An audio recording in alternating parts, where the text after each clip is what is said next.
तुम्हारी पिटाई करे, तुम्हारे साथ रोज अपघात करे, क्या उसका पानी भी लग जाएगा? न महाराज, कुछ भी है, पुत्र तो पुत्र होता है। बहुत समझाया कि तुम इस दलदल में ना फंसो। ये संसार में जितने गरीब हैं, आप उनमें से किसी की भी सेवा करो या सबकी सेवा करो, उन्हें अपने संतान मानो। गरीब कन्या है, कोई परिवार गरीब है, शादी नहीं कर पा रहा, उसकी शादी में सम्मिलित हो जाओ, वहां अपना धन का उपयोग करो, उसे अपनी पुत्री बनाओ। इस प्रकार से बहुत समझा, लेकिन नहीं, मेरे को पुत्र ही चाहिए। उनका अच्छा मानोगे? नहीं। बोला नहीं। तो महाराज उन्होंने एक फल दे दिया कि ये लो, ये जा करके अपनी धर्मपत्नी को दे देना। महाराज ये करेगा ना काम? अरे क्या बात करते हो, यकीन दिला दिया। गए। अब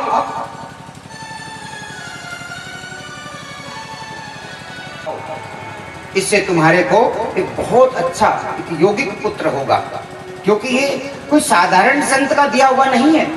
वो संत की उस आभा का वर्णन करने लगे। वो तेज ऐसा था, ऐसे त्रिपुंड लगाए हुए थे मस्तक पर ऐसे, और देखते ऐसा बनता था, कभी तो ऐसा लगता था कि ये कोई राक्षसों का दमन करने वाला कोई महाबली है, कभी ऐसा लगता था कि नहीं नहीं, ये तो बहुत मासूम है, बहुत कोमल है, ये कहाँ मार पाए? अरे ये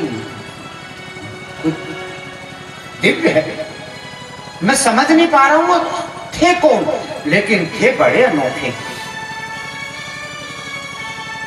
उन्होंने कहा कि पक्का होगा? बोले हाँ। अब धुंधली जो थी वो घबरा गई, कहने लगी अगर मैंने इस फल को खा लिया और मैं गर्भवती रह गई तो मैं तो कुछ कहीं जा भी नहीं सकती, बाजार में जाकर के चाटी खा पाऊंगी, डोसे वगैरह भी नहीं खा पाऊंगी। सुना है बच्चा होने के बाद में चेहरे का तेज भी कम हो जाती है। वो इस प्रकार से संसार में धसी हुई थी कि अपने मैं कितनी अच्छी लगूं, कितना फैशन करूं, कितना पाउडर लगाऊं, कैसे मैं अच्छी से अच्छी लगूं, सदैव अपना जीवन इसी कार्य में वो अपना डेली की दिनचर्या बिताती रही। और संयोग से उसकी बहन आई हुई थी। उन्होंने कहा बहन तू बता मैं क्या करूं, मैं इस फल को खाऊंगी तो मेरे साथ तो ऐसा ऐसा हो जाएगा, और सुना है प्रसव के टाइम पे बहुत पीड़ा होती है। अरे नहीं बहन मैं मर जाऊंगी, मेरे बस का नहीं है। पता है वो पड़ोस में उसके, मैं जब बच्चा होने में चली गई थी, अरे इतनी बुरी तरह से चिल्ला रही थी तुम्हें, अरे नहीं नहीं नहीं मैं तो डरती हूँ बहन, मेरे को बता तो मैं क्या करूं, मेरे को नहीं कहना, ये मेरे पेट में भी बच्चा है और मैं चली जाती हूँ और तुम जो है ना मेरे पास वहीं पर रहना। बोलो कि हेलो। नाना जी ने समझाया, रावण के मंदोदरी ने समझाया, उसके पुत्र ने समझाया कि महाराज नहीं, भाई ने समझाया कि महाराज नहीं ये अनर्थ गलत कर रहे हो। फोन नहीं ना होगा, बताऊंगा नगर से बाहर बाद में लगाऊंगा ना, अभी नहीं टाइम खा। ठीक है। सीखवा को दीजिए जाको सीख सुभाए, और सीख दी थी बंदर ने किसको? भैया बोलते हैं उसको। तुम करना बात में ना, अपनों भी घर लियो ढवाए, अपने अपने भाषा में समझ जाना। वो आता है ना पेड़ के में तोड़ना चाहता है हमेशा। कथा को हम आगे लेके चलेंगे क्योंकि कल भी नहीं हो पाई थी। महाराज यहाँ पर 9 महीने के पूर्ण होते ही उधर धुंधली की बहन को भी बच्चा हो जाता है और उसका नाम धुंध रख देते हैं, धुंधकारी। धुंधकारी स्वभाव से बहुत ही दुष्ट था। वो धर्म कर्म पूजा पाठ इत्यादि नहीं जानते होंगे, जानते हैं। भगवान श्री कृष्ण के परिवार में भी आपस में इस चीज को लेकर के ऐसे रहती थी। खुद उनका पुत्र भी नहीं मानता था अच्छे से कि नारायण है, भगवान है। दुनिया घर में बड़ी झगड़ा रहता था, बड़ा झगड़ा रहता था कि दुनिया नारायण नारायण बोलती है। गजब है ना। नारायण तो उसी के समझ में आते हैं जो नारायण का हो जाता है, क्योंकि सत्संग बिन सत्कर्म ना हो, महापद भी नहीं मिलेगा। बीज बिन मूल, दरिया दरिया बिन मोती कैसा। जब तक हम श्रवण नहीं करेंगे उस प्रभु की चर्चा को, तब तक हम पक्के नहीं हो पाएंगे। पक्का होने के लिए, दृढ़ होने के लिए हमें भागवत की आवश्यकता है, सत्संग की आवश्यकता है, संतों के सानिध्य की आवश्यकता है, गुरु की आवश्यकता है। इधर गौ माता भी वर्ण बोली भागवत भगवान की जय। हे शौनकादि ऋषियों, गोकर्ण नाम रखा गया। गोकर्ण जन्म से ही बड़ा सात्विक था, अपने पिता के बताए मार्ग पर चलता रहा, साधन करता रहा। और धुंधकारी ये और तो बहुत सावधान रहे, हमारी युवा बालिकाएं जो हमारी बहनें वो भी सावधान रहे, ये सब कपड़े प्राप्त हो जाता है। संसार में जब आप फंस जाएंगे ना विषय वासनाओं में, मलिन हो चुकी है, मलिन बुद्धि में आपको कुछ समझ में आने वाला है ही नहीं। इसलिए श्रवण जरूरी है, सत्संग जरूरी है, ताकि हम ये निर्णय कर सके क्या सही है और क्या गलत है। धुंधकारी इतना व्यसनों में इतना फंस गया था कि आज उसकी गति को देखिए क्या है। आज महाराज उसके मुख में अंगारे भरे जा रहे हैं, ये जिंदा रह जाएगा तो ये हमको मार डालेगा। हो गया राम नाम सत्य। समय पश्चात पिता जी बेचारे बस अपना जीवन बिताया जैसे भी। पिताजी को उपदेश किया, महाराज आप इनके चक्कर में ना पड़ो। दे करके गए थे उपदेश, जब गुरुकुल में गए पिताजी भी अपने वन में चले गए थे, माँ कुएं में चली गई। अब जब वापस घर में आए कि देखें नगरी में भाई क्या कर रहा है क्या नहीं, आता है ना ख्याल कभी कभी। अब जब घर में रुका तो महाराज कोई प्रेत है, जिंद है, भगवान जाने क्या है, कोई बेताल है, ब्रह्म राक्षस है। गोकर्ण समझ ही नहीं पाया कुछ। उसके ऊपर जो रात्रि को दबाव बढ़ा, उसको पीड़ा पहुंचाई, ऐसे राक्षसी आवाज निकाले।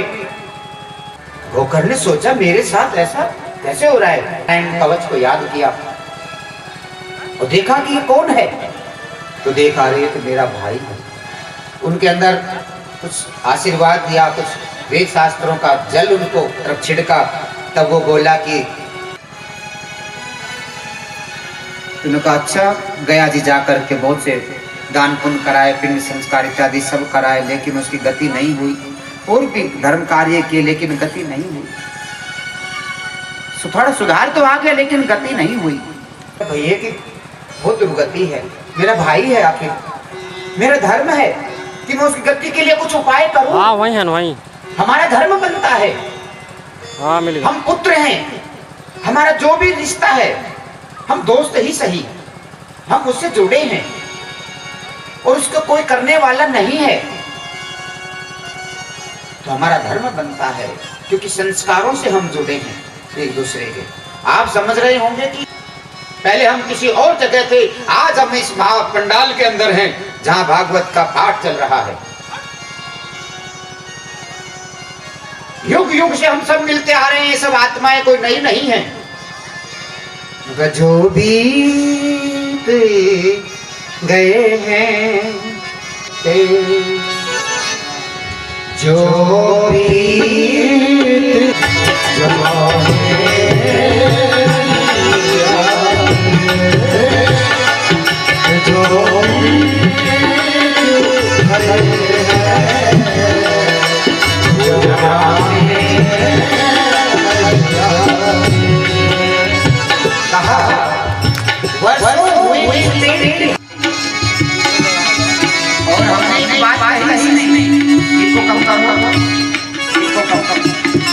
हमने इसमें एक चीज जोड़ी है, वो है मगर वो पहचाने नहीं जाते।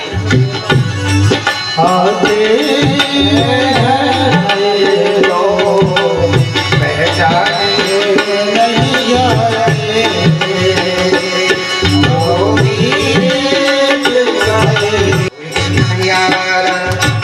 तो महाराज हम कोई नए नहीं हैं, आपको ये सत्य मानना पड़ेगा। और मानना पड़ेगा इसे। बिना संस्कार के कुछ नहीं है। आप पानी तक भी नहीं पी सकते इस धरा का। इको डाउन सेट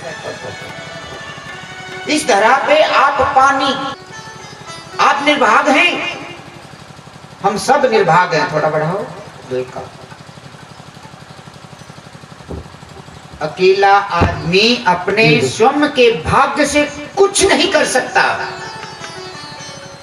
एक दूसरे के भाग्य हम सब से जुड़े हुए हैं। ये जो प्रोग्राम हो रहा है किसी के भाग्य से, सब बोलते ना सब अकेले थोड़े खा रहे हैं। अकेले खा रहे हैं कब? 15, 20, 50, 100 आदमी का भोजन अकेले तो नहीं खा रहे।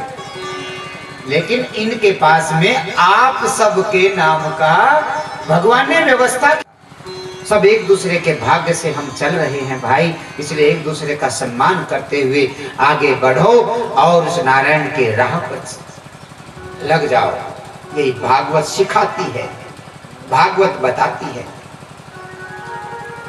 आज गोकर्ण जी इस उद्योग में लगे हुए हैं। सूर्य देव ने कहा कि धर्म करो, और धर्म क्या है?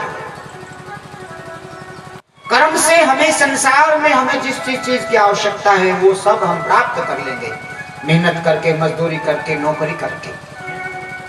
कर्म है और सत्कर्म है ये जो भागवत कथा, भगवान का ध्यान, भजन, सुमिरन, उनके रूप का, स्वरूप का हम ध्यान करें आनंद के साथ में। यही सत्कर्म है, अपने निज को निज की ओर ले जाने का। कहा मुझसे तुम हो, तुमसे मैं हूं, और मुझको मुझ में आने दो। जैसे जल में जल मिल जाता वैसे बहता आया हूं, नीर में नीर समाने दो। मुझसे तुम हो, तुमसे मैं हूं। ये प्रभु का रूप है महाराज। हमें खुद से मिलना पड़ेगा। और परमात्मा भागवत कहती है कि तुम मेरे से डरो मत, तुम मेरी आरती करो, पूजा करो। अरे ऐसा कुछ नहीं है, तुम तो बस मेरे हृदय से लग जाओ, क्योंकि आनंद रूप है परमात्मा। परम तो भागवत ही है। गोकर्ण जी ने भागवत कथा किया, और जैसे ये 7 गांठ का जैसे बना रखा है बांस, ऐसे विधि से जैसे यहाँ पर व्यास जी के पास जैसे बना हुआ है, ऐसे बनाया। पहले दिन पहली गांठ और दूसरे दिन वायु रूप में थे वो, और जैसे जैसे ऊपर आया, सप्तम दिन जब आया तो एकदम ऊपर की गांठ तिड़क जाती है, और ढोल मृदंग नगाड़े चंद्र भगवान की, और एकदम दिव्य काय में धुंधकारी, अब देव धुंधकारी हो गया। साक्षात नारायण का विमान उसको लेने के लिए आया। वो किससे बात करेगा? वो तो अपने बांस में बैठे, जो सुना कि उसको पता था कि यही तुम्हारी गति होने वाली, दूसरा कोई गति का मार्ग है ही नहीं। श्रीमन नारायण हरि शरणम, हरि शरणम, हरि शरणम, हरि शरणम का जाप करता रहा। और धीरे धीरे 7 दिन आए तो बताते हैं गोकर्ण जी ने भागवत बोले, सबको समझा करके, और फिर से भागवत का स्मरण किया, और फिर वैकुंठ धाम को सब आगे बढ़े हैं। बोलिए कृष्णचंद्र भगवान की जय, जय श्री राधे। हमारे ठाकुर जी बड़े दयालु, बड़े परेशान। और देखिए कमाल, नारद जी भटक रहे थे और व्यास जी भटक रहे कि मेरे अंदर में कुछ शांति नहीं है, मतलब मेरे को संतोष नहीं है, ऐसा लगता है मैं कुछ और करूं। हमारा श्रवण से, भक्ति से, भगवान के भजन से हमारा मन कभी भरना नहीं चाहिए। अगर हमारा मन भर गया महाराज, तो फिर भक्ति कहां रह जाएगी? लालसा हमारे अंदर बनी रहनी चाहिए। और तो व्यास जी के मन में ये लालसा रही, मैं कुछ और करूं, क्या करूं? चारों वेदों को रचा है भगवान की इच्छा से, और 108 उपनिषद भी मैंने रची हैं, 17 पुराण मैंने रचे हैं, 18 उपपुराण भी मैंने रचे हैं, लेकिन और महाभारत भी रचा है। लेकिन मेरे को बोले व्यास जी आपने सब कुछ लिखा है, महाभारत भी आपने। अब एक बात हमें बताओ, आपने सब कुछ लिखा है, क्या आपने भगवान के उस रूप को भी लिखा है क्या? जब विदुर के घर साग खाया था, जब द्रौपदी की लाज बचाई थी, उनके हृदय में जो आह्लाद है, जो प्रेमा भक्ति जो भक्तों को उन्होंने प्रदान की है, क्या आपने उस स्वरूप को कभी वर्णन किया कि महाराज मैं समझ नहीं पा रहा हूं? कि नहीं किया। तब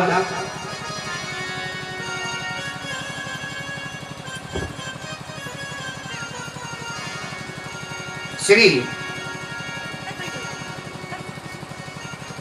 व्यास जी महाराज ने इस 18वें पुराण के रूप में श्रीमद् भागवत की रचना की है। बोलो भागवत भगवान की जय।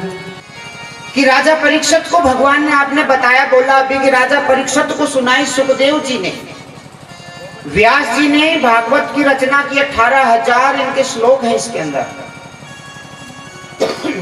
अब ये मैं देऊं किसको? इसका अधिकारी कौन है? ऐसा अधिकारी होना चाहिए जो त्यागी हो, वैरागी हो, अवधूत हो, जिसको संसार से कोई प्रीत ना हो। ऐसे तो भगवान सुखदेव ही रहे, जो जन्म से ही वैरागी रहे। सुखदेव जी का जब जन्म हुआ, भागवत बोलती है क्यों पैदा होते ही चल पड़े।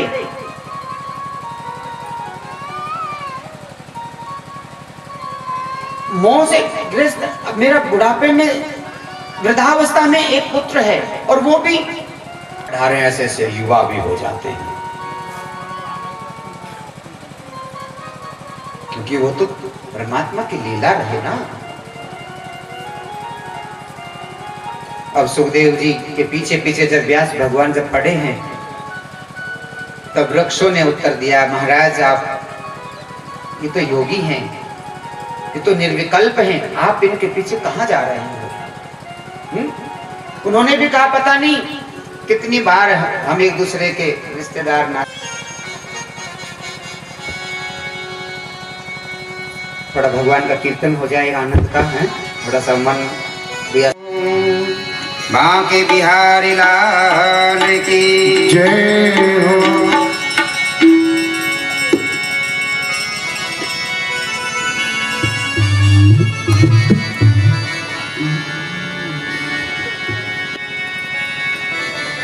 दिल दीवाना जी हाँ, आपका दिल दीवाना, आपका दिलदार दिलदार सांवरे,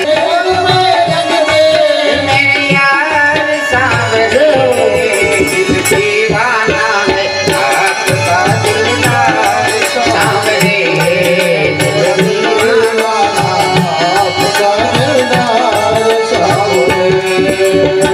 जय हो।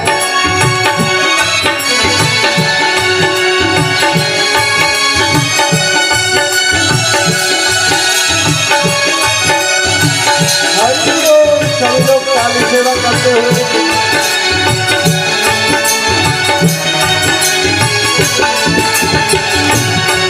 मुझे ऐसे रंग में रंग दे, मुझे ऐसे रंग में रंग दे, उतरे ना जन्म जन्म तक, ना जन्म जन्म तक, बस नाम तुम्हारा गाना लिख देना सारे बदन पर, नाम तुम्हारा गाना लिख देना सारे बदन पर।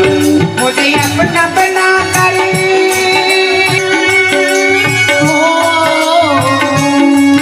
मुझे अपना बना कर देख लो एक बार सामने, दिल दीवाना आपका दिलदार सामने,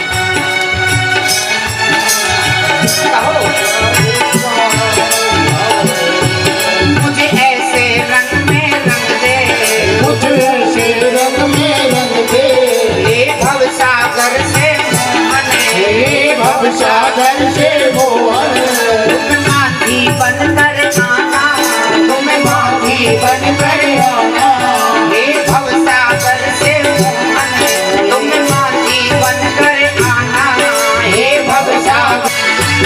जब भटकूं इधर उधर तो तुम मुरली मधुर बजाना, जब भटको इधर उधर तो तुम मुरली मधुर बजाना। मेरी जीवन नैया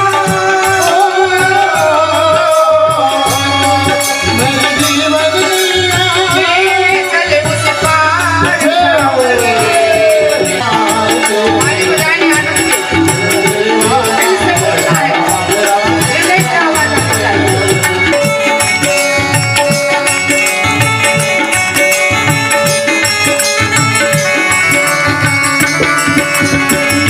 अगर परमात्मा से भक्ति पता है किसका है ना, तो बड़ा आनंद आएगा। देखो तो सही, हो प्रीत लगाना ऐसी, हो प्रीत लगाना ऐसी, हो प्रीत लगाना ऐसी, हो प्रीत लगाना ऐसी, निभ जाए मरते दम तक, निभ जाए मरते दम तक। इसके अलावा खाना मांगा ना तुमसे अब तक, इसके अलावा खाना शरण में तुम मुझे अपने शरण में ले, मेरे यार छोड़े।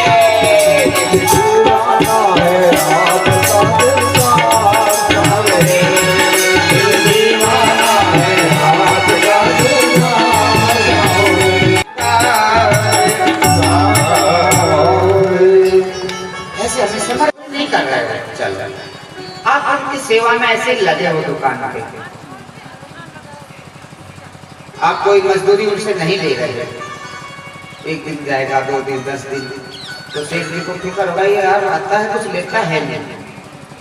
महीना 2 महीना 6 महीने बाद धीरे धीरे से पता निकाल लिया कि इसके घर में इसके घर वाले बीमार है, खाने के लिए भी कुछ नहीं, बच्चा होने वाला है। और ये सेवा में यहाँ हमारे पास में 4-5 घंटे जरूर आता है, लेता कुछ नहीं। सेठ जोरी वैसी बात तो महाराज पूरा सामान, अरे वो कितने कमा सकता था 2 महीने में? 1000 रुपये, 10,000 रुपये, 20,000 रुपये, मान लो महंगाई के जमाने में, अब तो क्या कहें, लेकिन उस वक्त के आधार से अगर देखा जाए तो महाराज 1 रुपया की वैल्यू रखता था। सेठ जी ने कहा अरे पूरा जाओ उसके घर में सब चीज रखो, अरे पूरी व्यवस्था उनके यहाँ जमा दिया, वैद्य जी को बुलाया जाए और सब व्यवस्था। यानी कि अगर आप मजदूर बन के अगर भगवान को जल चढ़ाएंगे ना तो आपका काम होगा भगवान के हमारे तुम्हारे दोस्ती कह दो। श्री कृष्ण, श्री राधा, जय राम राम। स्वार्थ में अगर आप करेंगे तो आपका हमारा क्या संबंध रह जाएगा? समझ रहे हो? स्वार्थ में नहीं करना कि भगवान जी हम आपको इतने का प्रसाद चढ़ाएंगे, हमारा ये काम करो तो बात खत्म। मैं तुम्हें 1000 रुपया दूंगा, भैया हमारा ये काम करते, उसका कोई एहसान नहीं है, 1000 रुपया दे। तो भगवान से तो प्रीत लगानी पड़ेगी, दिल लगाना पड़ेगा उनसे, उनको अपनी पीड़ा बोलनी भी पड़ती है। देख कन्हैया, देख अपने घर के, अब देखो एक चीज हम बताएं आपको, आपके घर में कोई समस्या हो गई, किसी पति पत्नी की लड़ाई हो गई, बहुत से भरम हो जाते हैं, मेरा पति है ना कहीं और, या मेरी घरवाली जो है ना वो ठीक नहीं चल रही है, इस प्रकार के घर गृहस्थी में मैंने सुना ऐसे ऐसे, देखना जरा ध्यान रखना मेरा। तो आप क्या करो तो पानी आएगा ना, जब इतना सब आपका जो भाव से जब आप बोलेंगे वो समझ जाएंगे, पर जान जाएंगे कि नहीं मेरे को करना ही पड़ेगा। कोई प्रार्थना, कोई प्रार्थना, उनको कोई उन्हें आवश्यकता है कि कन्हैया देखना थोड़ा हो, वो सब संभाल लेंगे, कल की भी बाकी है हो, ठीक है? कन्हैया का जब जन्मदिन आएगा बड़ा आनंद बरसेगा। अभी थोड़ा हमारे पर लोड है, थोड़ा कल की पूरी कथा बची है ना, तो हम आगे बढ़ते हैं। परीक्षित जी, हमने सुना है परीक्षित जो थे महाराज जी, साक्षात नारायण ने गर्भ में उनकी रक्षा की थी। और सुना भगवान गर्भ में चले गए थे अंगुष्ठ रूप धारण करके, और उनको साप कैसे लग गया? अरे धर्म के पोते थे वो, अर्जुन के पोते थे। हनुमान जी भी श्रोता हैं। हनुमान जी नहीं चाहेंगे कि मेरे नाम का तुम जय बजरंग बली जाओ। ये हनुमान जी नहीं चाहते। आप हनुमान जी के मंदिर में जाकर के हनुमान जी की जय श्री राम। अरे हनुमान जी उछल जाएंगे आप, लेकिन वो दिल से निकलना चाहिए आवाज कि मैं पहाड़ लेकर के आया था, मेरे लिए तुम बोलो। मुझे नहीं चाहिए सुंदरकांड में जिसने मेरे महिमा मंडन किया है, मेरे को बस राम नाम की धुन सुना दो बस। तो ऐसे ऐसे सोनक जी महाराज है कि मुझे तो बस आप प्रभु की चर्चा सुना दीजिए। ऐसी लालसा रहनी चाहिए जीवन में। अब बस अब बताइए सूत जी कैसे रुक जाए? ऋषियों ने जी बताई है बात, सनकादि कुमारों ने सप्त दिवस की महिमा बनाई है। नारद जी को सप्त दिवस की वहीं से सबसे पहली कथा हुई है। तो यहां भी इन सब बातों को ध्यान में करके जांग पर प्रहार किया। बलराम जी को पता लगा, बड़े रुष्ट हुए। भगवान ने समझाया, आ जाओ बलवान हो, महायोद्धा। तो फिर अरे आप तो योद्धा हैं, आप तो वीर हैं। कन्या तुम कहना क्या चाहते हो? अरे जब युद्ध का जब समय था उस वक्त तो तुम सन्यासी महात्मा बन करके चले गए। बोले हम तो तीर्थ यात्रा पे जा रहे हैं भैया, हम किसी के पार्टी में नहीं होंगे। श्री कृष्णा कन्हैया बड़े मधुर हैं, वो सबको जानते हैं, सबकी रंग को जानते हैं। ये कि क्रीड़ा जो देखने से भी देखा। कहने लगा मुझे इस पीड़ा का कोई दर्द नहीं है अश्वत्थामा। सो के सो मेरे भाई मारे गए, लेकिन गजब है कि इन कौरवों का, इन पांडवों का एक भी नहीं मरा। मुझे कोई दुख नहीं। इनमें से अगर कोई एक भी मर जाता ना तो मेरे को सुकून मिल जाता, मैं चैन से मर जाता। ऐसे हाथ पकड़ लिया अश्वत्थामा का। अश्वत्थामा उनके परम दोस्त थे। क्योंकि दोस्त अपनी पीड़ा दोस्त को बता देता है, इसका तो नाम दोस्त है। पति अपनी पत्नी को अपनी पीड़ा बता देता है, और पत्नी अपने पति के गोदी में सिर रख करके सहला करके उसकी बातों को जब सुनती है ना, और कहती है नहीं कोई बात नहीं, सब भगवान ठीक करेंगे, अपना कर्म हमें करना चाहिए। पत्नी की सब सिर को ऐसे भगवान का प्यार को सदैव, क्योंकि भक्त वत्स।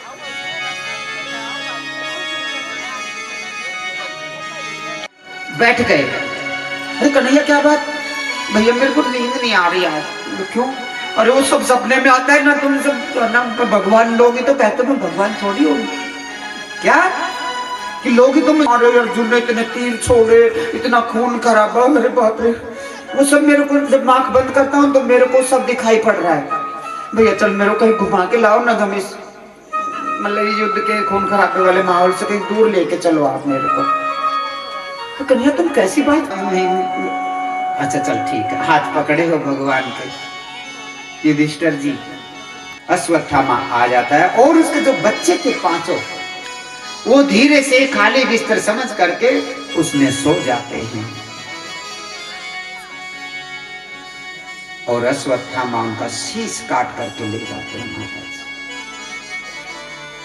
कन्हैया ने तो अपनी लीला दिखाने के बोले हाँ अब थोड़ा अच्छा सा लगा, हाँ, अब ठीक, अब भैया चलो चलते हैं। भगवान ने यही नहीं पता लगने दिया तू हाँ क्या हो गया, और जो कुछ होना है वो तो बाद में पता चलने वाला है। गए, अरे ये यहाँ खून कैसा? कन्हैया ये अरे देखा, और ये तो हमारे पुत्रों के शीश हैं। पांचों पुत्रों को जब मरा हुआ जब देखा त्राही त्राही कोहराम मच गया, कुंती भी रुदन करने लगी। क्या कुंती क्या, सब बुरा हाल हो गया सबका। भारी कोहराम के बीच आने से पहले तो अभी तुम्हारा दिमाग जो कुछ गर्म है ज्यादा, तो ठंडे हो जाओ, विचार करो पहले, शांति शांति रखो। बोला नहीं, ऐसे में भी शांति? अरे हमारे पुत्र वसुदेव हमारे पुत्र मारे हैं, यह बहुत बालक तो जानते रो रहा है। बेटा कन्या देखो तो इनकी क्या गलती रही है। वसुदेव समझा रहे हैं कि अर्जुन तुम कसम मत लो, मैं हूं जो द्रुपद के से भी भयंकर कसम लेने वाला हूं। जब मैंने उसको मारा था जयद्रथ को, उससे भी भयानक कसम लूंगा। क्या उसको मैं तना तिल तिल करके मारूंगा। भैया कसम मत खाओ, अब तो खा लिया, अब तो भैया पी लिया, अब तो वह कौन करे। कह दो जय श्री कृष्ण। आहा कन्हैया बोले चलो भैया आप देखो भैया, फिर हमें मत बोलना कुछ भी हो, ढूंढेंगे तो सब मिलके, लेकिन अब तुमने कसम खाई है भैया, अपने कसम को अब तुम ध्यान रखना। हम किसी कसम वसम में नहीं पड़ते हैं, सावधान। भगवान जी कहना चाहते हैं कि कसम कभी भी मत किसी, कसम खाके हम पछताते हैं। क्रोध 3 प्रकार का है। एक क्रोध होता है दुष्ट का होता है, जब तक वो पत्थर नहीं घिसेगा तब तक वो क्रोध को उसका जाएगा ही नहीं। एक बालू रेत में, जैसे रेत में हमने लाइन खींच दी हो, किसी ने हमको गाली दे दिया, कुछ बोल दिया, हवा का झोंका आएगा, अरे 2-4 दिन बीतेंगे, सत्संग में जाएगा, बड़े बूढ़ों की संगति में बैठेगा, अरे चल यार कोई बात नहीं है, हो गई यार, अरे भाई है चल, अरे ताऊ का लड़का है तो कोई नहीं, अरे रिश्तेदार यार क्या करें बस छोड़ो यार, अरे गांव का है? इस प्रकार की अनेकों बातें आपके मन में आ जाएंगी और आप बड़े शांति से उसको भूल जाएंगे। ऐसा ही होता है ना। एक होती है पानी में लकीर, जैसे भगवान महादेव का क्रोध, संतों का क्रोध, मां का क्रोध, पिता का क्रोध, गुरु का क्रोध। उस वक्त तो बड़े बड़े डंडे उठ रहे हैं, बड़े बड़े हाथ। तू एक बार मेरे हाथ तो आ जाए ना कन्हैया, अगर तू खाल नहीं उतार दिया ना तो मेरा नाम यशोदा नहीं हो। कभी कभी भगवान फंसे भी भले बुरे, कान पकड़ के ऐसे घुमाती थी ना, भैया कान में दर्द हो रहा है, दर्द तो कर रही हूं, और भगवान बड़े प्यार से सहन कर रहे हैं, सब आनंद ले रहे हैं। अब कसम खा लिया है, अब निभाएंगे। ढूंढा, पता चला कि अश्वत्थामा ने मारा। ढूंढो अश्वत्थामा को, ढूंढ मची और आखिरकार अश्वत्थामा को पकड़ लिया। अर्जुन ने अपने तीर कमान निकाले। भगवान कहने देखो युधिष्ठिर भी, लेकिन बता कितने मेरे आंसू, अगर ये मर गया तो इसकी मां का क्या होगा? मेरे तो पति अभी हैं, मैं तो उम्मीद कर दूर खड़े हो गए। भाई तुम्हारी कसम, तुमने कसम लिया था ना, मैंने रोका था। बोले हाँ, अब तुम्हारी कसम है भाई, तुम जानो। अरे परमात्मा को आपने क्रोध में, अगर आपने भगवान को याद नहीं किया और आप कोई गलत निर्णय ले बैठे महाराज, तो ऐसे कर रहा हूं। और गजब का बैलेंस देखिए कैसा रहा, उंगली स्पर्श नहीं कर रही है, उसके बिल्कुल आस पास से ऐसे जा रही है। देखा कुछ भी नहीं है यहाँ। तो महाराज अभी नए नए मुंडे हो ना, अभी ये काम, क्रोध, लोभ, मोह, मद, मत्सर जो है, इनको ये आप इनको मार नहीं सकते, नए खत्म होने वाली चीज है। किसी को मारो, किसी को वश करो, किसी को देव भगाए, लेकिन ये संभव तब है जब सत्संग गुरु करे आपकी सहाय। ये सत्संग आप श्रवण करते रहो, सब रास्ते मिल जाएंगे। गोपाल में और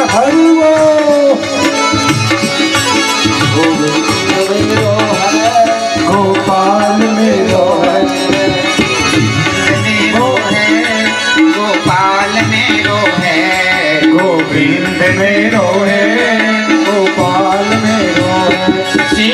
बिहारी नंदलाल मेरो है, गोविंद मेरो है, गोपाल मेरो है।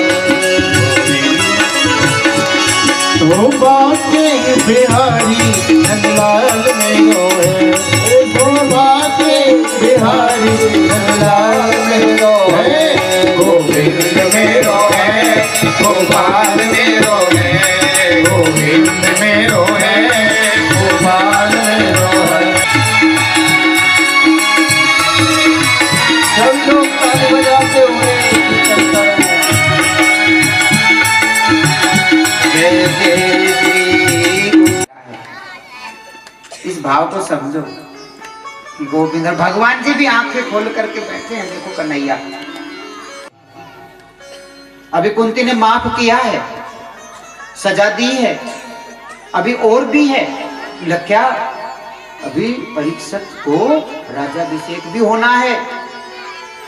अब भगवान जी ने कहा भैया देखो, अब हम चलते हैं, तुम्हारा निर्णय हो गया है कि मणि तुमको मिल गई है। अब मैं कैसे देख रहे कि ये क्या आनंद हो रहा है, क्या कौन है ये को देखने की लालसा में परीक्षित का धरा पर जन्म हो जाता है और पूरा जीवन उन्होंने बिताया है अपना उसी तलाश में। आज भगवान जी ने उनकी रक्षा की है। अब कहने लगे अब तो हम चलें। बोले नहीं कन्हैया, अभी नहीं जाओ। कुंती ने कहा कि हमारे कहने से आप घर कुछ खान पान करके चले जाना। बोले चलो, ये भय ना करो। उनको अपना सगा, अपना बिल्कुल ऐसा प्रेम हमारा होना चाहिए। उसको बोलते हैं दिव्य प्रेम, जो गोपियों के पास था। महाराज कुंती के निवेदन से भगवान को याद आ गई, ओहो मैं तो आप हमसे मिलने आया करो, हम रोज तेरे दर आते हैं, कभी आप भी हैं।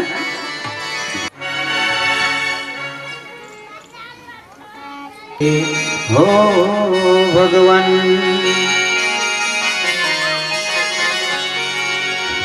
कभी बाहर भी आया जाया करो, मैं रोज तेरे दर आ। ठीक ठाक हाँ, दोबारा फिर मिल गए कहीं भी। अरे और सब घर परिवार में सब बढ़िया? बोला जी। और आप यहाँ कैसे? बाजार में थोड़ा काम आए थे, इधर हमारी रिश्तेदारी है। और अच्छा वही कहाँ घूम रहे हो? देखिए ध्यान रखिए, शुरू के प्रारंभिक बोल, मध्य के बोल और अब कितने बोल जा रहे हैं। और जब चौथी पांचवी सातवीं बार जब मिले कमर में मारा, अबे कहाँ घूम रही है? और भाई कहाँ? देखो गाली दिया उसने। हो माँ को जैसे हम भाव में बोलते हैं ना, तू करके बोलते हैं, तुम ही वो माता चके, तू ही मेरे माता, तुम ही मेरे वो, तू ही। अर्थ में बोलेंगे तो तू ही करेंगे ना। तू किसको बोलते हैं? छोटे को बोलते हैं। हरियाणा में तू छोटे को बोलते हैं। और बड़े रिस्पेक्टेड शब्द वहां क्या पता तक, तू की डर जाने से तू शब्द यानी वहां के लिए बुरा नहीं है। और भगवान को अभी इसी से समझ जाओ आप कि भगवान को अगर हम तू आता हो कभी तुम भी मेरे आया करो,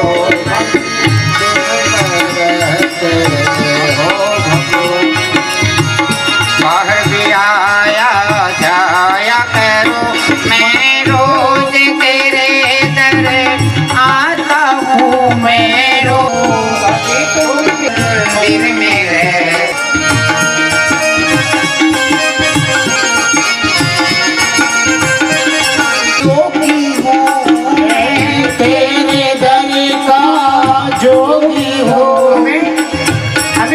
नाम का एक झोली तो उठानी पड़ेगी। एक झोली उठा लो। मैं रोज तेरे बोले आती हूँ, फिर आनंद आएगा।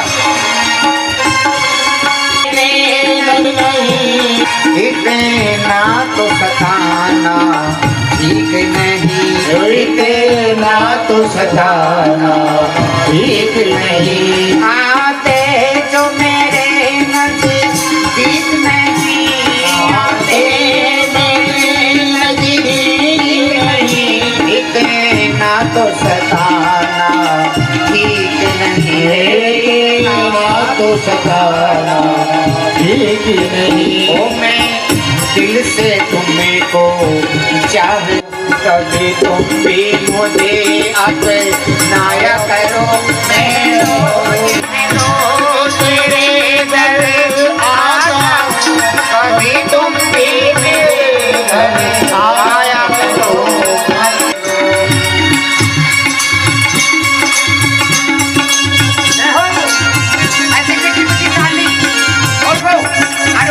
देखो हम तुमको छोड़ेंगे नहीं भगवान। हाँ बहुत दिन हो गए हमें रोज कथा में आ रहे हो लेकिन तुमने एक बार भी हमारे यहाँ सपने में भी दर्शन नहीं दिखाया। तुम बड़े जालिम हो गए दीना नाथ हो तुम दीना नाथ हो तुम दुख में रहना साथ भी तो सुख दुख में रहना साथ भी तो मिलने की चाह का होश करो मिलने का प्यार है। अगर आपके हृदय में जरा सा भी अगर उस नारायण के प्रति जरा भी प्रेम है ना वो छलकना चाहिए। हाँ आ गई ना फोटो महाराज आ गई ना। यही है महाराज इसी को समझना है हमें। हमारा जंगल का गांव के साथ लगा हुआ महाराज हमारे को तो उस वही बुखार डर गए हो महाराज जी को तो अब उनके कान से छू के निकला कैसे गया वो मेरे को नहीं पता पर हाँ आदमी है हिल गया ना। कह दो जय श्री कृष्णा बोलो श्री गुरु महाराज की जय। महाराज हम चोरी चोरी तो घर में घुसे सबको पता लग गया होगा बस इतना कह करके हमने तो भगे हमको 3 दिन तक बुखार रहा महाराज। हमें स्वप्न आंखों में वो खून दिखाई देता रहा बस कर रहे होंगे बस महाराज।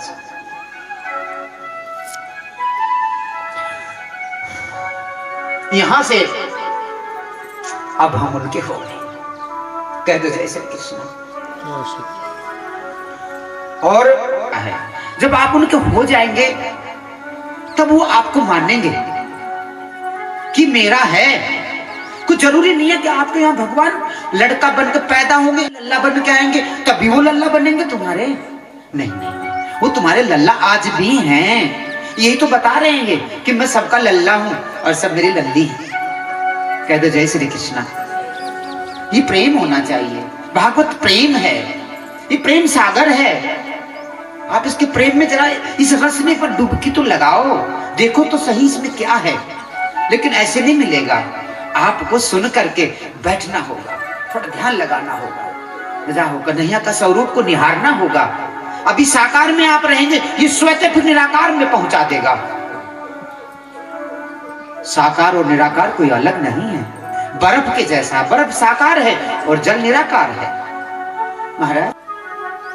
वो तो नहीं आप एक छोटे से दुख से अगर आप घबरा करके तुम्हारे पीछे पड़ जाएंगे महाराज। ऐसे है महाराज उस प्रभु को जरा याद तो करो। आपके काम क्रोध लोभ मोह रूपी जो ये स्वान जो माया के जो ये खिलौने हैं ये है उस नारायण के ही रूप। लेकिन ये रूप थोड़े से भक्त को बहकाने वाले हैं संसार को चलाने वाले हैं और हमें उस संसार के स्वामी से मिलना है।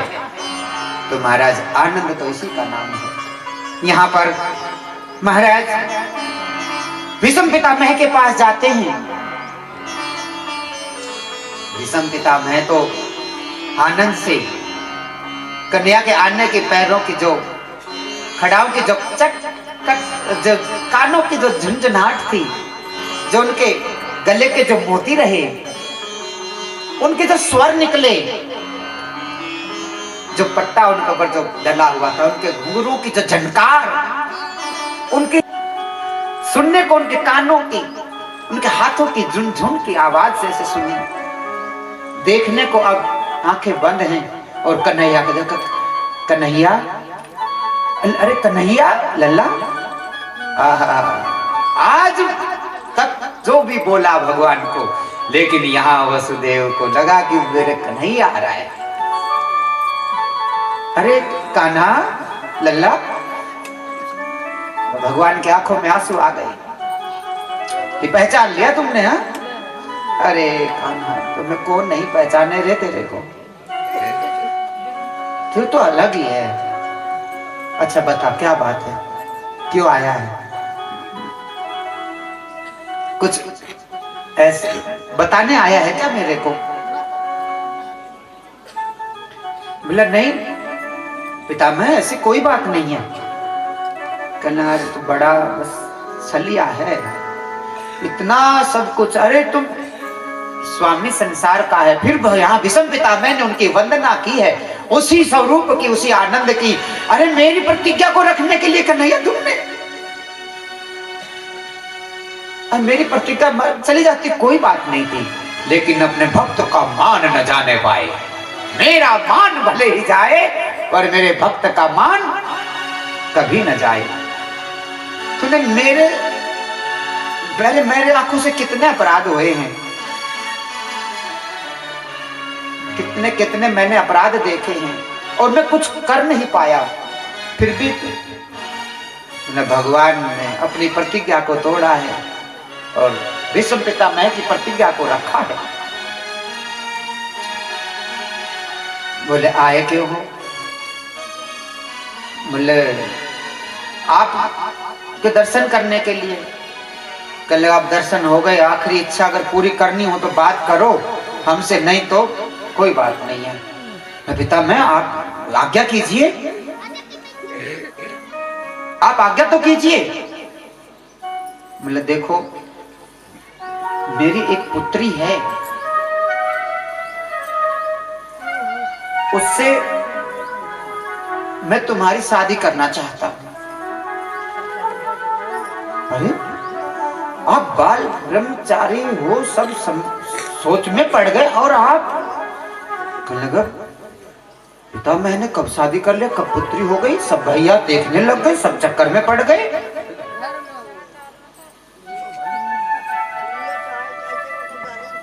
तो मेरी बड़ी आज्ञाकारी है वो जो मैं उसको बोल दूंगा ना, वो फिर अपनी बात से हटेगी, वो करेगी उस कार्य को। और आपकी सेविका है, आपको बहुत मानती है कन्हैया, और अगर जो आपको मानती है तो फिर देखो उसका साथ अपघात नहीं होना चाहिए। रुक्मणी ने आपको माना, देखो सुभद्रा ने आपको माना, वो आपकी हो गई। और मेरी बुद्धि भी आपको ऐसे ही मानती है, मेरी पुत्री भी आपको ऐसे ही मानती है, उसका नाम बुद्धि है। बोलना है जब आज विषम जी जा रहे हैं और भगवान तो करना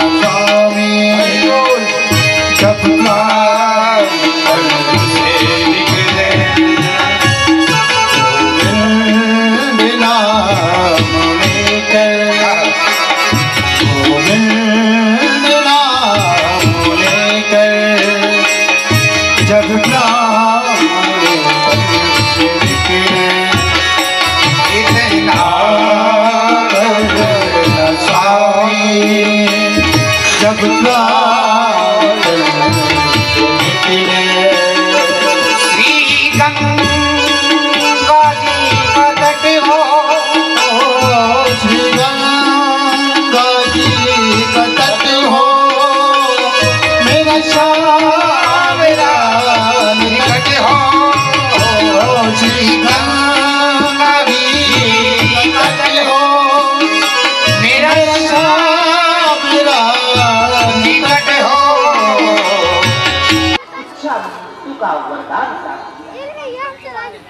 जब मृत्यु का वरदान उनका सफल हो गया। और जमाने मैंने देखे हैं लेकिन जिस घड़ी का मुझे इंतजार था वो घड़ी आज मेरे सामने मेरा सामना निकट हो जब आज से जब समाने जो तुम मुझे समाओ सदगुरु जो तुम मुझे अब भगवान जी चले जाते हैं और धीरे धीरे बड़ा श्रीकृष्ण के आगे जब अभिषेक की तैयारी हुई भगवान जी बोलने के लिए अभी लेना पर उसने साथ आया आने पर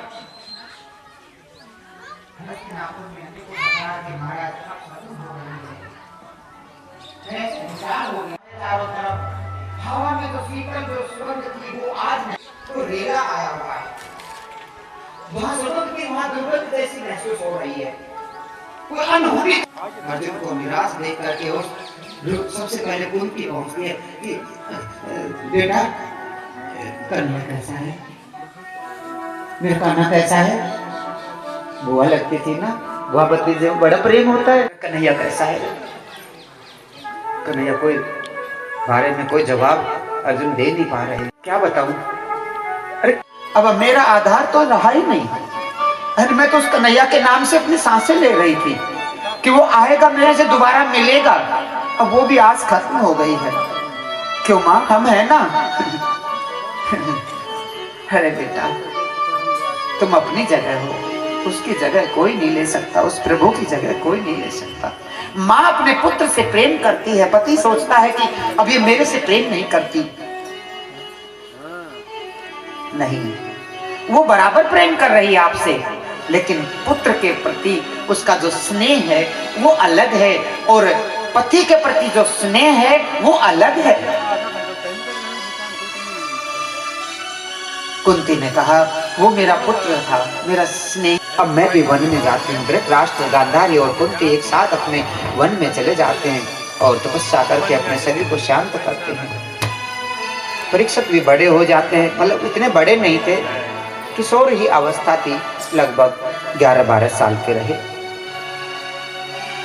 कि भैया हम मां नहीं रही और ये तो बात सच है हम सब में अपार प्रभु प्रेम उत्पन्न करें हे कन्हैया आप सदा इनके हृदय में विराजमान रहें और आप सब एक दूसरे को लेकर के भी आए आइए हम थोड़ी भगवान की धुन कीर्तन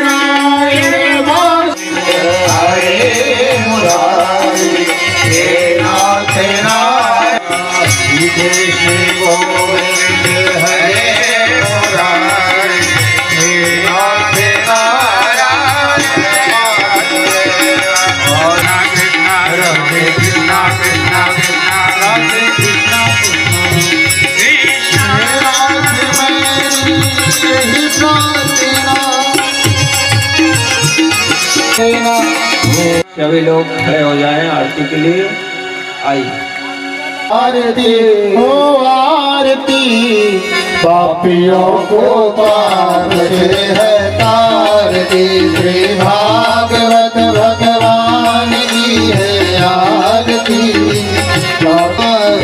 श्री पापियों को पाप से है तारती पापियों को पाप से है तारती श्री भागवत भगवान की है आरती पापियों को पाप से है तारती अमर ग्रंथ ये पंचम वेद निराला नव ज्योति जगाने वाला अमर ग्रंथ निराला नव ज्योति हरि राम यही हरि नाम यही हरि धाम यही जग भगवान की है आरती पापियों को पार से है तारती श्री भागवत भगवान की है आरती के पापियों को पाप से सारम बुद्धनेत्रहारम राम चंद्रम हृदयारविंद भवाय कपालमाला